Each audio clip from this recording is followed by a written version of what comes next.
I might No, I quit. think you're going to love it. I might quit and just like, I told Brian last night, I was like, he was like, you can stop nursing at any time. And I was like, no, I want to stop working so I can continue nursing. Which if you talked to me prior, I had the complete different perspective. I was like, this is Brian's baby. Like, I am going to come back in 4 weeks. And then now I'm like, I think we're 8 weeks since she came. 8 weeks? Yeah. 8 weeks. Gosh. Yeah. So 8 weeks since she came. Longer. Mm-hmm. Than I planned. Yeah, I that's literally told people great. I'd be right back. I'm like, I'm coming right back and give me I'm 4 so weeks. impressed. And I went early because I just started to feel real pregnant. And they just induced you? No, I actually did go early naturally, but I meant I started my leave early. I planned on going right till the end until she came. I know that feeling. April 1st came around. I was due. You're like, I'm done. I was so done. I was like, I can't do this anymore. It was more like the emotional, like my resiliency was just not there. Because you're exhausted and you have to like give it your all to your patients. But you're like, how do I give it my all if I don't even have it all? Yeah, that's how it felt. Like I truly believe that I come here and give, like you said, all of me. And it really is emotionally taxing. Just because you're holding a lot of space for people, I'm sure you feel the same way because they tell you their story. And a lot of the time it's heavy. And you have to hold that for them. So it got to a point where I was like, I just can't do this anymore. Best thing for you and your patients. Yeah. Because I believe that. Yeah. I think some people were a little like surprised because I also kept this, I don't want to say I kept it a secret because that sounds terrible, but Oh, your pregnancy? Yeah, I just was like, I'm a slow processor. So I just like, I don't know, it took me like 6 months to realize that I was actually pregnant. Like, pregnant. Like once I started to really show, and I couldn't feel her for a while. It was like, that must have been like scary. Yeah, it was like, I don't know, maybe week like 20, like well into the 20s. Wow. Yeah, I had an anterior placenta. I was going to say you must have. Yeah, it was in the front, and it was my first one. So I'm like, is this gas or is she in there? What are these like little flutters I'm feeling? Yeah, and I was in denial, I swear to God. That's really normal. It's okay. It is. How did you transition your second baby? How old is she now? She's 10 months. Oh my God, stop. I feel like... Where'd the time go? I know. I feel like the second one was a lot harder than the first. Like the first I was ready. I wanted to be pregnant so bad. And it was just like easy to go back to work when I went back to work. My husband's also a stay-at-home dad. So like I felt really comfortable knowing the baby, like Carter, was going to be with his dad all day if I needed to be gone. But to your point, the pumping's hard. Yeah. I think it's really hard to be a full-time employee, business owner, but also to be a full-time mom. You can't do both. I and know. It was so challenging. I feel like it's so much more physically taxing than I was prepared for. I feel tired a lot. Oh, you are, because you're waking up in the middle of the night. Yeah.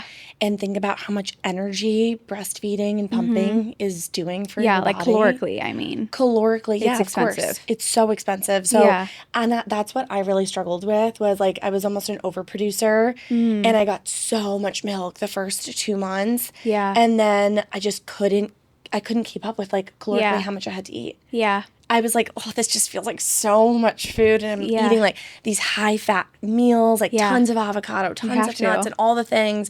Right, you have to. Yeah. But my milk supply started to tank at like 4-ish months. Okay. Because I just couldn't keep up. And then I, of course, like, you know me, I like want to exercise. Yeah. So I'm exercising, burning calories. I'm pumping and breastfeeding, burning calories. And I can't, I mean, already we're looking at like 3,000 calories a day. At least. least. Yeah. And like then my baseline's like 1800. Hydration. Oh, don't even get me started. It's like you're in the desert all times. I swear to God, I can't drink enough. Constantly drinking. I feel like my supply is kind of a lot too, but I don't know what I'm doing. That's good. It's like I'm producing maybe like 40 ounces a day, but it feels like a lot. Like it feels like if I don't pump, my boobs are going to explode off my chest, honestly. Yeah, that's totally normal. I'm like, is this normal? I remember being like, oh my God, I'm so full. Yeah. I tell Brian, I'm like, I need to pump immediately. And he's like, no, okay, I'll do this, and then when you come up, I'm like, no, like, it needs to be now. Urgently need to pump. Oh my God, I remember. It feels like so long ago, but it wasn't that long ago where I was feeling the same way. I'd be like, get my Haka. I need to put the Hakas on or something. Like the Hakas I love. That just started happening when I pump or when she's nursing on one side, I'm like dripping on the other. Oh my God. It didn't happen at first.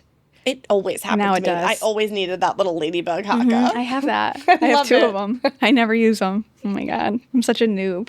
It's okay. I'm so new at this. You're learning. It's your first baby. I know. And it's crazy how much you learn and how every mom is totally different. Like what worked for me might work differently for you. Yeah. And then your second baby, it's like, oh, I like kind of know what I'm doing now, but also this baby's totally different. So you have to adapt. Yep. You're always learning. Always. How did you make that transition back to work? You said your husband, well, he's your CFO, finance officer. He's my CFO. He's the chief father officer. Yeah. First. But then also the CFO of Body in Motion. I told my husband, Brian, about him the other day, or he knew. He met him, I'm pretty sure, at the party. Yeah, at the party. But I'm like, maybe we'll get there. Maybe you can stay at home. There. Yeah, that's like his dream. Yeah, I mean, Justin left his very cushy job at the Hartford. He was working in HIMCO, and he just decided, like, you know what, life is short. I want to raise the kids. Yeah. And with his, like, cushy job, it was cushy financially, but he was working, like, 7 a.m. to 7 p.m. Yeah. It was insanity. Like, I would have not been able to do it also running a business. So we would have needed to do, like, a nanny because daycare wouldn't have even covered our like shifts needs. Yeah. And our parents are both in Boston, so like they can help but not really. So I had no other option but to like go back to work. Yeah. But I was okay with it. I love being a mom. Like love it. The kids are so much fun.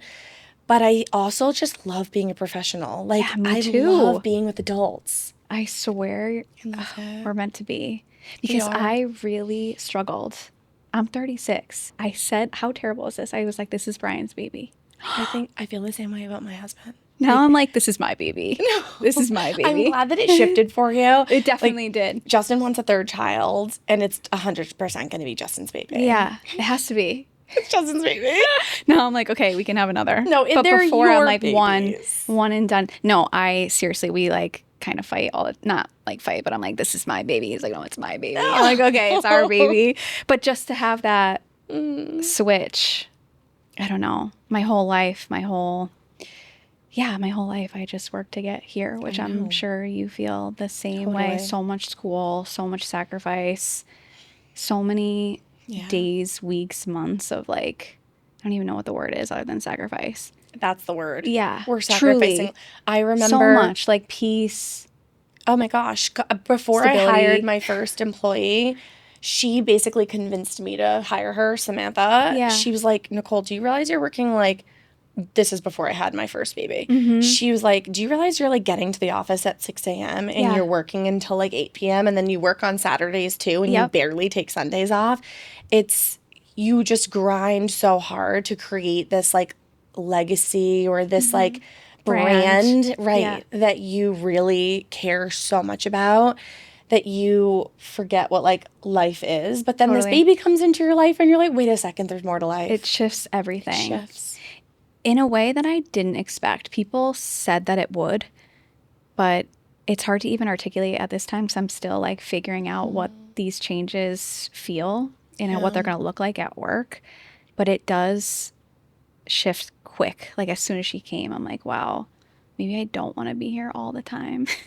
I know. I don't mean like I feel the same I'm not way like though. Quitting, but I'll joke about it and I'll complain about it. Me too. I'm like, can I sell my business? Yeah, literally.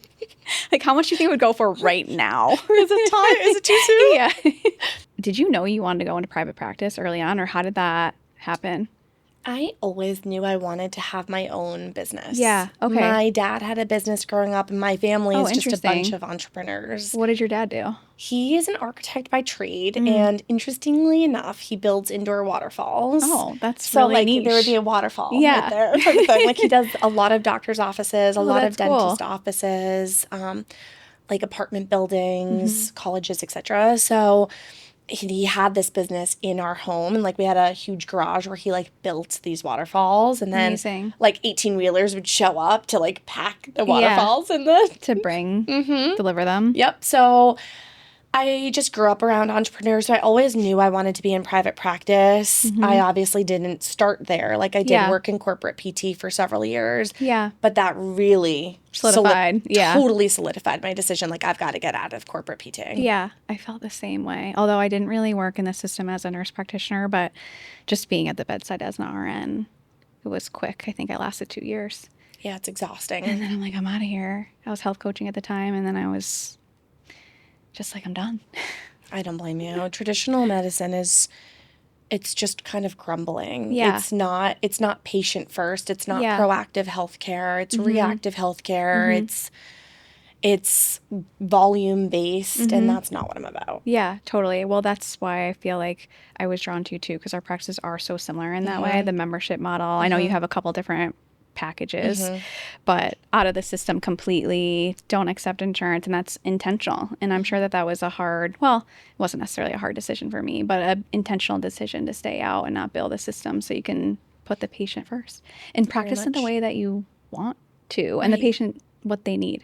Right. I always say insurance is so limiting. Yeah, They it don't is. even know who you are, what Yeah. you need, but they tell us as providers how to treat, and that's so unfair to the client. I know, and it's not even providers making the decisions, right? No, it's it's usually insurance. It's so strange. Like when I'm talking to a new potential client on the phone, I explain to them, like, Yeah. if you've ever been to traditional PT, you know you're going to be on a heating pad to start. Yeah. Then they're going to put you on a bike. Why? I don't Yeah. know. But it's mostly just to buy them time so they can write their note Yeah. or so that they can go work with another patient. So they're just buying themselves time. And then maybe if you're lucky, you get 10 minutes of one-on-one time with them. We were talking about your private practice, body in motion, needling. I want to know other therapies that you guys do, because Sure. your practice in general, the way that you guys approach the patient is so different, but also the additional therapies that you offer, I don't think people know about. True. So I always say, like, take a very holistic, full body approach to people's pain or their goals, because not Yeah. everyone who comes to see us is in like Pain. acute pain. Yeah. A lot of times it's more of a preventative thing. And so I always say I work from the inside out. And what that means is we have typically like a 3-step process where the internal treatments are dry needling, which we alluded to before, shockwave therapy, which is Ooh, do I need that? probably not, That's but what Dr. Matt said the other day. I was like, please. And he's like, you don't need that. you really don't need it. Shockwave therapy is best. It's a form of regenerative medicine. Like, it helps at such a deep cellular level. So that's why it's part Okay. of step 1, where both the needling and the shockwave therapy are going so deep. So the shockwave therapy is best for tendon type problems. Okay. Because we can't needle a tendon. We can, but it's just not going to be as effective, because remember, needles bring oxygenated blood to the area and tendons don't have great blood supply. Okay. So shockwave therapy is best if you have a tendon injury. Think Achilles tendonitis or tendinopathy, or any kind of like rotator cuff tendon issue. And so shockwave therapy is best for tendons. Dry needling is best for muscles. And then after that step 1, which is the internal work, we move on to step 2, which is more external work. So we can do heated scraping, which feels I amazing. love that. Yeah. Get in there. Get in there, like work those muscles. Yeah. We can do some cupping therapy, and we can just do soft tissue and deep tissue massage as well. We use a Okay. lot of CBD and holistic different creams that feel so great and anti-inflammatory for the body.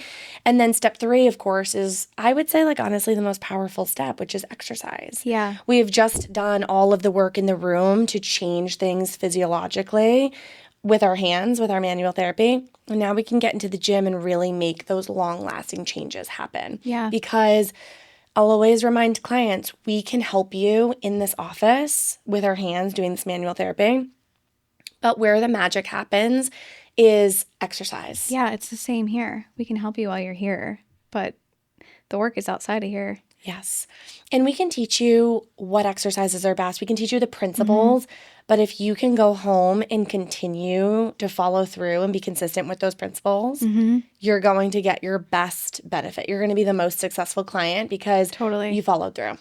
With the tendon piece, you said there's not good blood flow. And tendon is, correct me if I'm wrong, that's muscle to bone? Yes. So the tendon connects to the bone from the muscle. Okay. And is that why those injuries take so long? Exactly. Because there's not good Not great blood flow? supply. Okay. Exactly. So muscles have the ability to contract or relax. They have the ability to shorten or lengthen, right? We can get stronger or we can stretch and lengthen.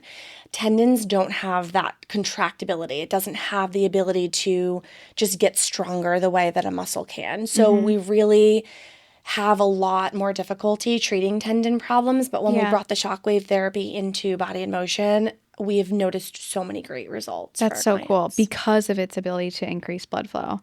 It reminds me of, so I don't know if your patients are asking you about peptides, but peptides are like obviously like Yes. having a moment. They are having a huge moment. Yeah. So we prescribe peptides, not a ton, but here and there, especially for our athletes that have injuries. Amazing. There's a couple peptides, and I might not get this completely right or it might not come out great, but BPC Okay. and TB500, I believe the way that they work is they increase, is it angiogenesis? Is That sounds right. increasing blood flow to the Yes. site of injury.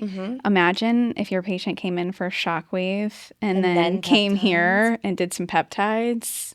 That would be Chef's cool. Yeah, kiss. that would be cool to study to see like how That would be quickly amazing. or maybe how much time we can shave off their recovery. Truly. I think, all of this regenerative medicine type stuff is so new to It the is. market. We're still doing all of the research on it. Yeah. And we have a good amount of research where we're showing like these things work anecdotally, but also like Yeah. in the literature. But can you imagine like 10, 20 years from now, we're Yeah. going to be like, what we were doing in 2026 I know. was just the beginning. I know. Well, it does take that long. Like, It what is does. it? Like 20 years to make its way into practice. And I don't know if we're fully supported to test and experiment and study peptides in the way that we really need to. But I'm into it. I want to I'll learn try more it. about it. Yeah, I want to me try them too. for myself. There I've have done been BPC. PT. You've done it? For my And- shoulder. It was great until it wasn't. I feel like I ran it for like 4 months and then I was like, I feel flat. It was starting to affect my mood. And that was seen, I think anecdotally too. I don't know if it's actually studied, but it did what I needed it to do. And then I kind of just moved on from it. But I did inject it for like 4 months and I felt like it helped with inflammation and helped with pain.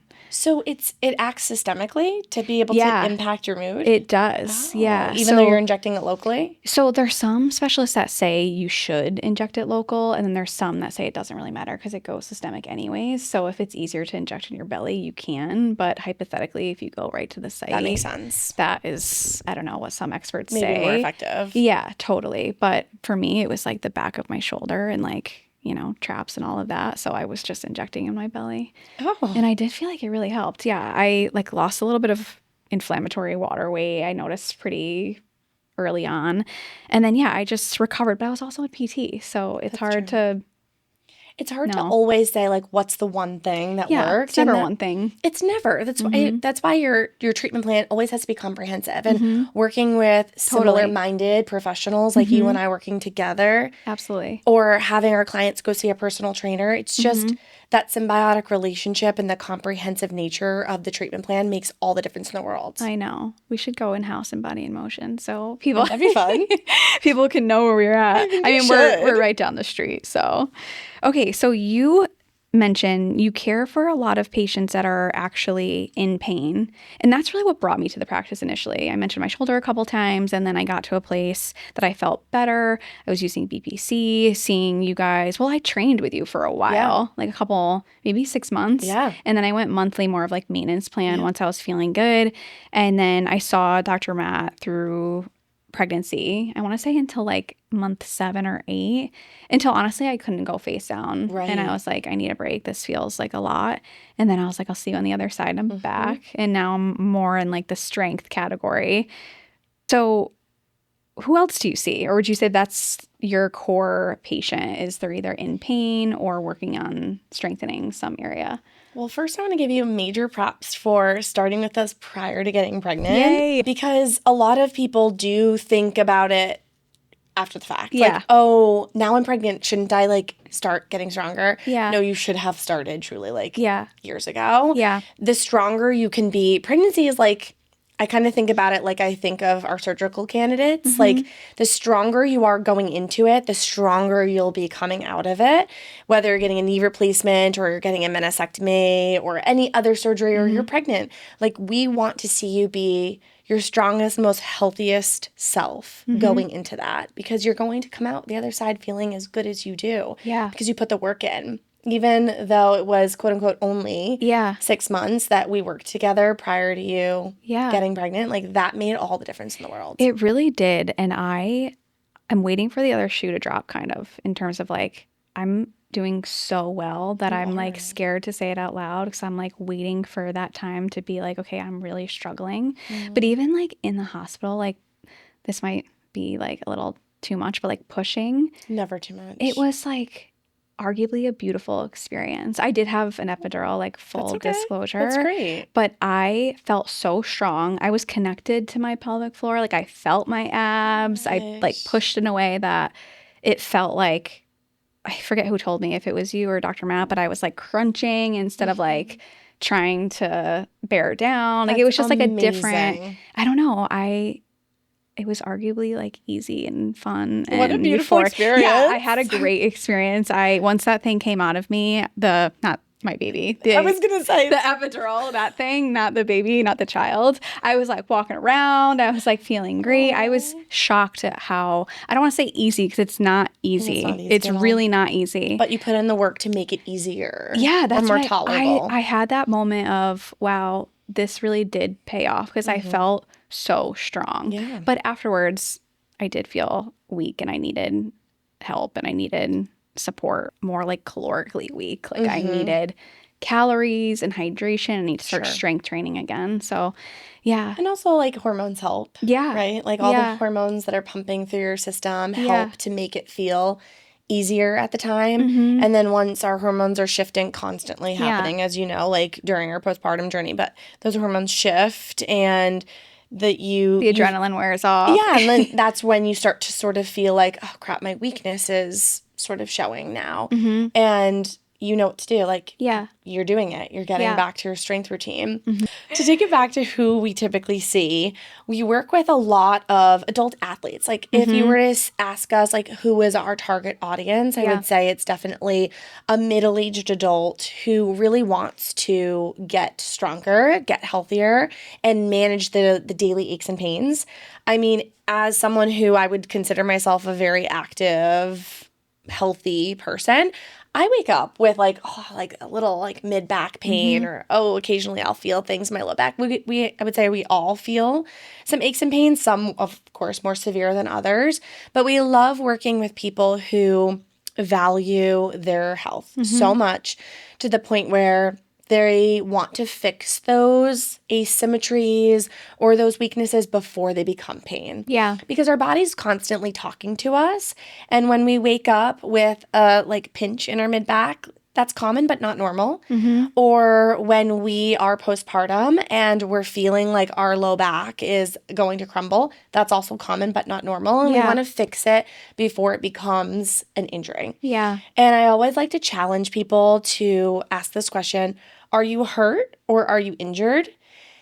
Because they're totally different things. Like, being hurt is feeling those daily aches and pains. Like, ooh, I feel a little something there, I get a twinge. Being injured is, I was playing lacrosse and I sprained my ankle, and I'm acutely injured. And so I think it's really important to distinguish the difference between those two, but also note we work with both. We work with those that are hurt.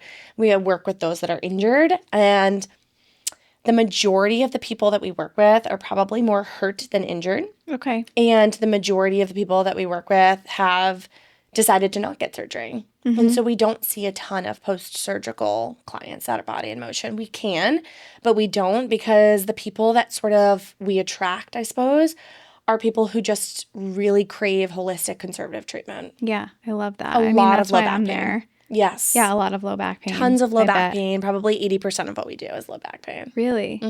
Wow. And then a little bit of rotator cuff. Yeah. A little bit of knee and ankle. And then headaches, jaw pain would be like another like small category of what we do. I feel like I refer to Dr. Matt a ton for headaches and vertigo. He's the expert. Yeah. Oh my gosh, vertigo. He is the expert. I'm like, you Any gotta go sort see of my dizziness. guy. Yeah. He's the guy. I have a question for you. Sure. What separates people who recover well from those who stay stuck? The people that recover well are consistent. You answered this. It's consistency. Okay. It's 100% consistency. Are you going to be willing to put in the work? Mm-hmm. Because healing is not easy. It's not a quick fix. It's really not. It's just not. And it doesn't happen even in 6 months sometimes. Sometimes it doesn't. Yeah. Yeah. And There's time. So I think being realistic with yourself is really important, and then staying consistent. But also, we are big proponents of making sure that our client is still who they are as an individual. And here's what I mean by that. If you're a runner and you have plantar fasciitis, we're not going to tell you to stop running, because that's who you are as an individual. Like, that is so much of your identity. Mm-hmm. And so you can continue to keep running. We're going to support you on that running journey, so that we're teaching you how to run smarter, not harder, and we're doing it safely. But we're also going to make sure you're putting in the consistent effort to doing your toe exercises, your foot intrinsic exercises, your calf stretches, whatever it may be, and that you're seeing us maybe once a week or every other week for that hands-on care. Love that. Consistency. Is that what you would suggest in a perfect world? Weekly, every other week?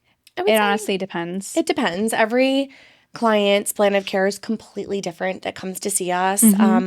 We really pride ourselves on the individuality of our care and the plans that we create for people. Really, it depends on their goals, their budget, their time constraints, the acuity or severity of their pain. But I would say on average, our clients will see us about twice a month. Okay.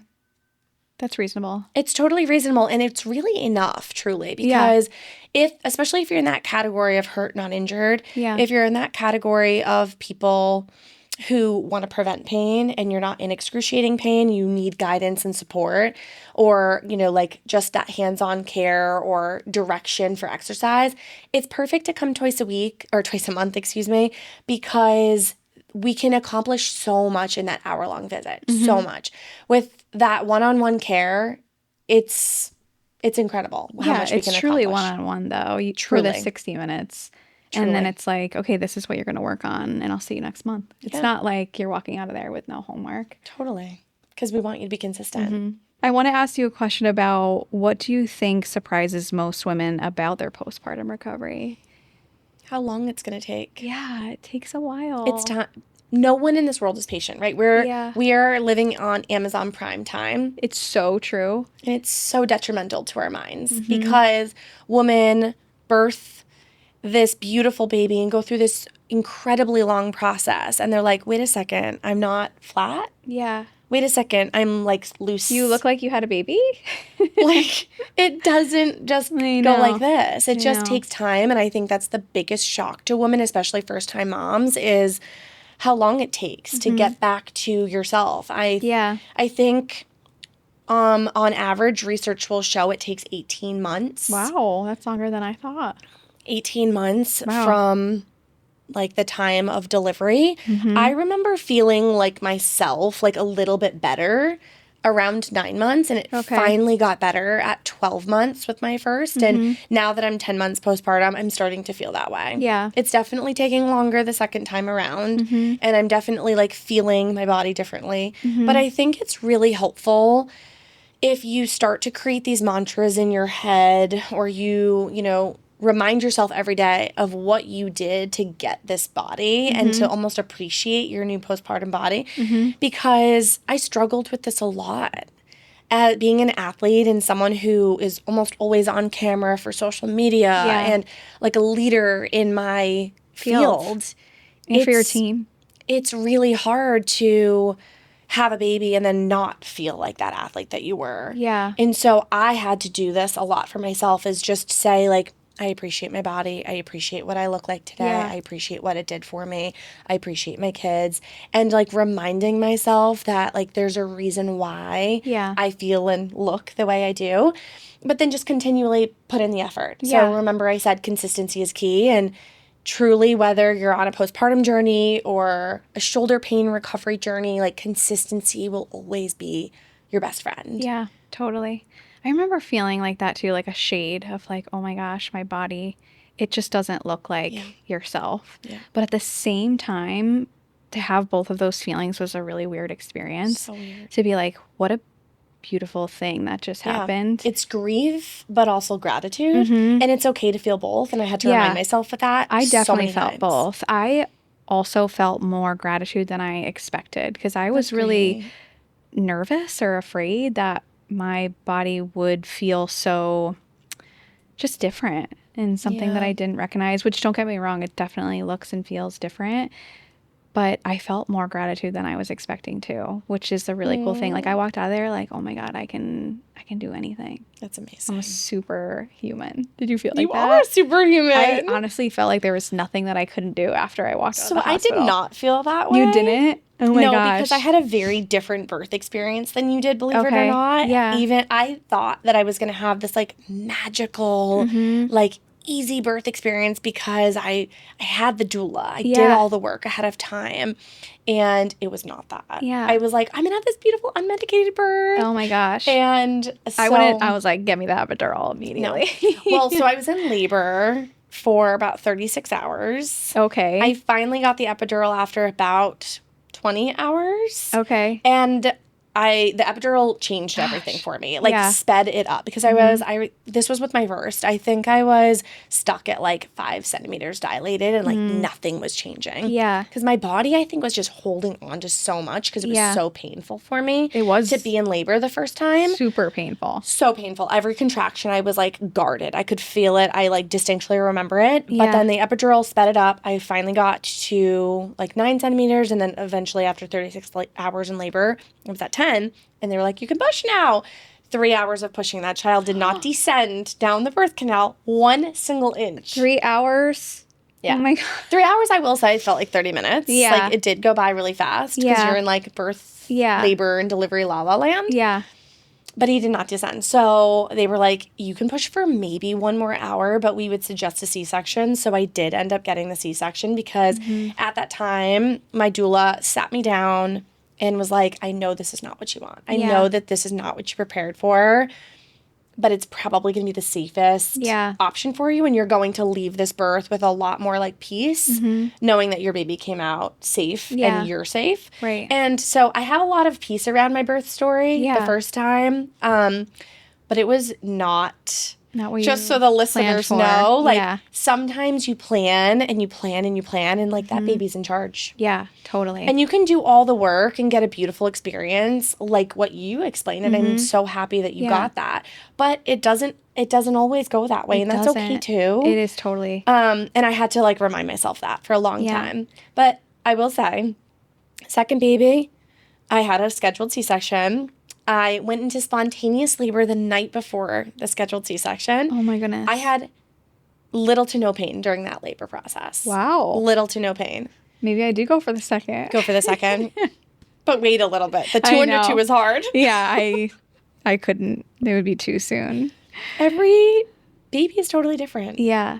Every experience is different too, like you said. I think what helped me too mentally is that when my midwife asked me what my plan was, I just said to make it out alive. Because I love that. I did have this like shade of darkness of like, what if something happened? Fair. You know, We're medical providers. Yeah, you hear some. And we're also like holistic girlies. Yeah. So I think like there was that stigma where, I can't get an epidural. Yeah. I'm a holistic girly. Like, totally. You're not supposed to do that. I know. No, I signed myself up for it. I was like, yeah, give it to me. You did it all amazing. I'm so proud of you. I think I like touched on this briefly, but I did end up going early, 37 weeks, 5 days. And I labored at home for a while. Amazing. By the time I got there, I was 7 centimeters. Amazing. But I was levitating. I was like gaslighting myself that the midwife actually too was like, your uterus is irritable. It's raining. Just hydrate. Stay at home. You didn't think you were in labor? No. I just told myself it was. It's just the rain. Yeah, totally. That's literally what she said. She's like, your uterus is irritable. And I'm like, okay, I'm going to stay at home. I'll just whatever. I was pacing the downstairs. I was literally like primal moaning, like, oh my God. That's how you know. Yeah. Well, like in hindsight. My doula told me that's how you know when you're like primal moaning. I wasn't screaming. I was moaning. Like, It was terrible. And then I called her back and I'm like, listen, I'm going to need some pain management. If you want me to stay home, like I need something. This is like next level. She goes, all right, well, it sounds like you want to come in. So why don't you just come in? And I'm like, okay, yeah, I'm coming in. I'm going to have this baby. Yeah. So I get there and she's like, okay, yeah, you're at least 6. And then turns out I was 7. Got the epidural immediately. I was blacking out in pain. It was so painful. Oh my gosh. And then, yeah, I progressed like pretty quick after that too. But That's amazing. It was very painful, more painful than I thought. I think the first baby, like, maybe is just that way. Yeah. And you like don't know what you're getting yourself into. You have no idea. You're like, am I in labor? Yeah. Okay. I remember my husband would like write this time of the night, 5 minutes between contractions. Yeah. He would write, like, he wrote it out. Yeah. Of course Such he did. Like, newbie stuff. Well, the second time he's like on a run while I'm in labor, I'm like, go ahead, go for your like 2-hour run. See you in a couple hours. We'll go to the hospital when you come back. I feel like that's been my running joke recently when we're out in public, Brian and I. It's like you could tell that we're new. Like we're like fumbling with the bags. We're like trying to get the baby carrier. We have like the stroller. He's like dropping. It's there's beauty in it all though. Yeah, I know. I'm like, can you tell we're new at this? Did you know? I was. Yes, you I manage met your phone, her. right? For the most part, or I do you answer have the phone a lot of the time. Okay. Yes, you texted saying that your mom was coming on. I wanted to sign her up, so it was actually Holly's idea because my mom has been doing a lot here on my leave, and I'm sure you can relate to. Maybe not in your profession, but sometimes you just like give. I mean, even as a mom, you give it all, and you're the last person that you take care of, and we have to take care of each other sometimes. So my mom was doing a lot. I was out. Holly was recognizing that she needed some support, and she got her DEXA scan back, and she needs to start strength training yesterday. And I have her on hormone replacement and supplementation like calcium and magnesium and vitamin D. Like she's doing a lot of the nutritional stuff, but she struggled with the strength training. And I think that's honestly the hardest part of the whole thing. Hormone replacement, I think people are coming around to now that the FDA's stance has changed. And nutritionally, I think people can wrap their head around that. They can do that. They can take some supplements. Yes. But if you don't strength train, to go from like 0 to a program is hard for somebody. It's really hard. Especially like my mom that hasn't really strength trained in a while. So I signed her up for your 6-week program. I think Dr. Page was running it at the time. And the first week she was like, couldn't walk. And I'm like, you got to dial. Like, just because you can doesn't mean you should go for the 15s. You know what I mean? But yeah, she's there for healthy aging and supporting her bone health, because that's really what looks like a long and healthy life. If you can keep your bones healthy and your muscles healthy, and you'll live a long time. Yeah, and like we talked about, it's all about that comprehensive treatment. So the fact that you're helping her with nutrition, hormone replacement is huge. And then supplementing that with exercise is also huge, because your bones need to be loaded. They need to be on the ground. Like you need your feet on the ground with weight, and you need to choose a weight that's relatively challenging. And that, what you said about your mom not being able to walk, that I think is such a hard part about our job as physical therapists, is that it is uncomfortable at first, learning how to exercise, or even the first time you get dry needled, it's so uncomfortable that like client retention, it's like, I promise this is going to get easier. I promise it's going to get better. It doesn't feel like you just walked out of a spa. It certainly doesn't. No. It might look like a spa in our office, but it does not feel like a spa all the time. Same here, honestly. It gets worse before it gets better, is usually what I say. Yes. And you just have to trust the process, that it is going to get better, and it is for the greater good. And we can use research to back that up. We can use anecdotal stories to back that up. But they have to believe that it's going to work. And they have to believe in themselves 100%. Totally. And just understand that it does take time. Yeah. But I love that for your mom. I met her one time when they were doing that 6-week program, and she was crushing it. Oh my God, I'm so proud of her. She was crushing it. I'm so proud of her. Yeah, she's actually the youngest one in the program. Stop. Yes, which is a compliment, because it is. All the other women who are in the program love them, but they're in their 70s, 80s. Yeah. And remember, they are older than your mom. They should have been doing it way yesterday. Many yesterdays. It's like literally my next question. What do you wish people would start doing sooner? Just get in there. Start strength training. And I can totally understand why they haven't started strength training. It feels overwhelming. Yeah. And especially for our mom's generation, women in their 50s, 60s, and above, they were told that women don't lift weights. Yeah. That's for the men. Yeah. And they were told that carbs are bad. You're not supposed to eat. Low fat everything. Truly. Yeah.